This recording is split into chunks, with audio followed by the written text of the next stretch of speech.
This is John Kohler with growingyourgreens.com here in my front yard garden. I have a good friend here with me today, and he is, well, I consider him the expert on rock dust and growing in minerals. Would you stop that? Ah! And don't breathe the rock dust. You want to always wear a mask because it is fine particulate, and it could clog up your lungs, actually. Right. Right? Sure. Yeah. Or apply it moist if necessary. But, Ah! very fine rock dust. Yeah, so Excellent. don't breathe it in. That's one thing. But anyways, we're going to talk on today's show more about rock dust with Don. We're going to learn, why we should use rock dust and what the benefits are of using rock dust, and more importantly, how to apply the rock dust. So take it away, Don. What are the benefits of using rock dust? I mean, I have vibrant plants, but you've done a lot of trials and testing. In 30 years, you've been doing this Vibrant people, that's another benefit. So what's the benefits of using the rock dust in the soil for the plants and for us, for that matter? Well, the benefits are they have all the nutrients they need to grow and thrive and fulfill their genetic potential, and it's true of every organism that's dependent on the soil fertility and the plants that grow there, which is all life that lives on the land. And even the sea life, of course, depends on the minerals and the chain of life there, starting with minerals and microorganisms in the ocean. So it's basically the same kind of environment, making sure all the microbes have all that they need to fulfill their job on the earth, if you want to call it that, their genetic potential, their destiny, whatever you want to call it, but to do their job. And then the plants will thrive. The benefits of the plants are they can be healthier, they can produce more seeds to produce more plants. That's what they're trying to do generally, is to fruit and produce seed and propagate themselves and spread and replenish the earth. And we can help them obviously by making sure the soil is rich and fertile and has all the minerals and enough organic matter to feed the microbes the organic matter they need. There's not many microbes that live exclusively on minerals. Most of them use inorganic rock minerals plus the organic compounds in the soil that we provide through compost and mulching and the natural decay of plant matter and animal matter as well. So benefits, health benefits, every kind of health benefit imaginable, mental, physical, spiritual health is largely dependent on food, nutrition, and starting with the foundation. What is the foundation, everyone? I think we all know by now. Soil. I'll go along with that. So we think of a better system and move everything out of the soil and into hydroponic systems. I guess we better go with the soil, see how that works. Give it its full chance to show us what it can do. We are the soil. And we can show it what we can do. Anything else? The biggest question a lot of my viewers have, like I get so often, is how much rock dust do I use, and can I burn my plants by putting rock dust on it? We've been through all this. I know, but my viewers haven't. Don and I like to say that to each other. What was the question? You watching, Stephen? How much? Stephanie, you out there? We have to give credit to Stephen Reeve and Maui, who first said, we've been through all this. He's very patient, though.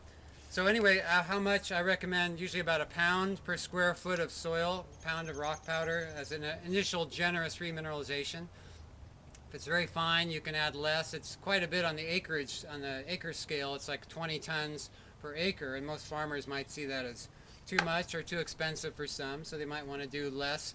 If it's finely ground material like these, a quarter pound per square foot on a large scale, which is 5 tons per acre, would probably give very good first year results, complementing other organic practices and just general good soil and earth care. So I encourage a pound per square foot if it's practical as an initial remineralization for soils that have never had rock dust. Yours that have been generously remineralized, and you're cropping every year, you want to probably give back, at least enough to replenish what you're borrowing back from the soil. And of course, you're composting. We're all trying to recycle things back to the soil. But once you get the soil up to a high level, then a maintenance amount would probably be, at least a generous sprinkling before you plant another crop. But again, like quarter pound per square foot as a maintenance dose might be a good guideline. But everyone can tap into their own gardener's intuition, observe their soils in their garden and their farm, and try to discern what makes sense in their particular unique situation. So another question I get is, John, I'm using like granite dust or marble dust, and I'm doing good. That's rock dust, right? Well, hey Don, is gravel dust, is marble dust and granite dust the same as gravel dust or rock dust? Yeah. And what's better? Or are they all good? Or yeah, actually, gravel dust has been confused with granite dust for many years because granite dust, some granite dusts have been commercially on the market since like the 50s, I think, starting with hybrotite out of Georgia in the 50s, and it seemed to work pretty well, high in some minerals like potassium, but not generally. Granites, being a single type of rock, don't have the full spectrum of minerals you would find in a mixed gravel where you may have 10 or 20 different types of rocks. Often you'll see in gravels like river gravels or glacial gravels, like all kinds of different colors and types of rocks there, and if you grind them all together and mix them, it's sort of the difference between just trying to live on apples alone, the granite dust, and having a big bowl of 20 kinds of fruit and living on that, or 10 fruits, 10 vegetables, whatever else you might eat. So yeah, it's a marble dust. Let me finish with granite dust. I'd say you might want to use that or use it as part of a mixture of other types of rocks if you only have access to granite dust. Like some parts of the world are pretty granitic and you may only have access to that, but most areas you can get a mixture of different types like gravel dust, broad mixtures of rocks that should ensure the full spectrum of biologically essential minerals, which we're looking to put in the soil and have in our foods and have going into our bodies and brains, so we'll function close to optimally, we hope. Marble dust, I've heard of people using that in Nepal and getting counterproductive results. It seemed to impede plant growth somehow or stunt it. So I'm not sure why that happened with the marble dust, but marble is a pretty specialized kind of rock. Maybe it was way too high in silica, and it could have had like severe imbalances of magnesium and some things. Like there's soils in Northern California that are really high in magnesium, and they grow these stunted pygmy forests, they're called, like in Mendocino County. I think that's, if I recall correctly, it's due to severe mineral imbalances, like really low phosphorus, really high magnesium, something like that. So again, nature creates the most fertile soils. If you can look for examples in different parts of the world by mixing together different types of rocks and somehow reducing those rocks to fine powder, whether through wave action, water action, glacial action, tumbling of rocks, in water catchment systems. Oops, there goes that's our cue to turn it over to John. So anyway, broad spectrum remineralization usually is a good mixture of different types of rocks. So that's what I suggest people look for to duplicate nature's method of producing the most fertile soils. All right, so the other question, Don, is rock phosphate, so that is commonly available. Can somebody use rock phosphate, and is that the same as rock dust and adding this kind of stuff? Yeah, well, rock phosphate is another kind of rock dust, like limestone, granite dust. It's a single type of rock from more specialized deposits, so like ancient marine creatures commonly produces phosphate rock over millions of years of compression of like sea floor beds and other, mostly the sea floor is my understanding. So in some areas, phosphate in the natural rocks may be lower than you'd want ideally, so maybe phosphate rock added to the natural mix might be beneficial, but generally, in most people's experience and by analyzing rock mixtures, there usually seems to be enough phosphorus in balance with all the other minerals.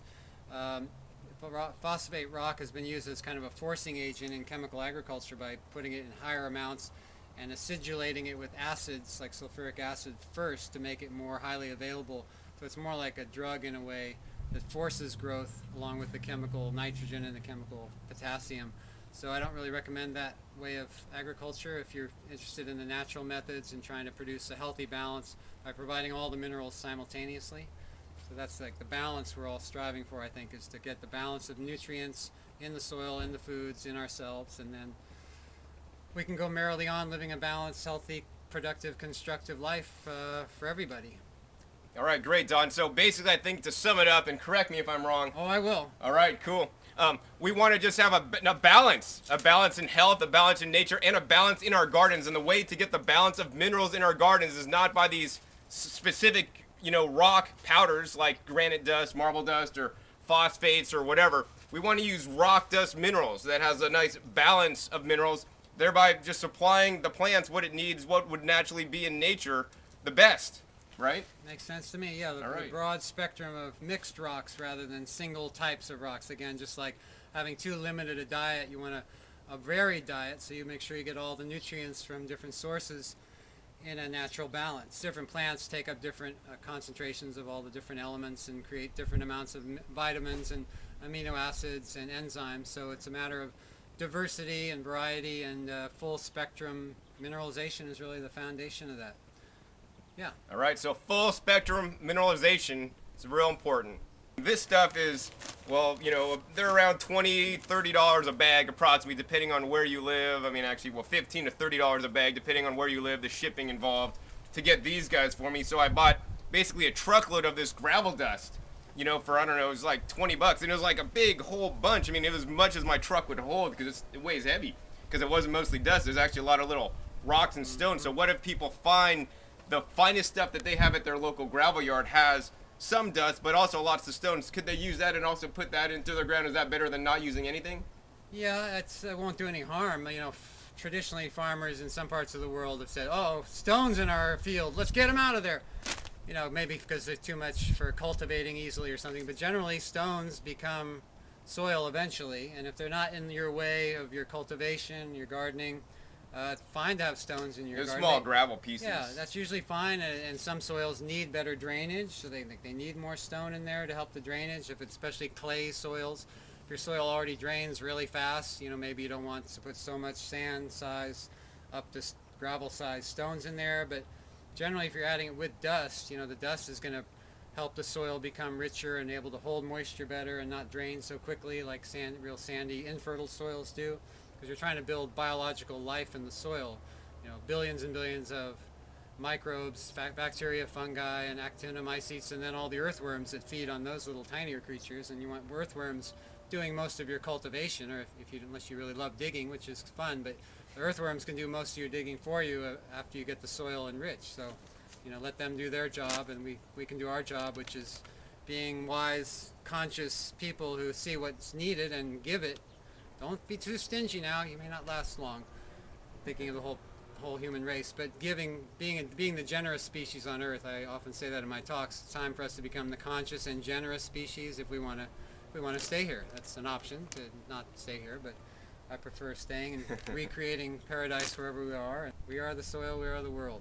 It's time for a song, folks. We are the world. We are the ones to make a brighter day. So let's start living, growing, giving, growing, giving, and growing. Need we say more? So I hope you've learned more about using rock dust and why it's so important. Be sure to check the other video I have on the specifics about the different kinds of rock dust and which one may be the most beneficial for you. So once again, this is John Kohler and Don Weaver. Thank you very much. It's your life. With growingyourgreens.com. And remember, if you're not using rock dust, start today. We'll see you next time.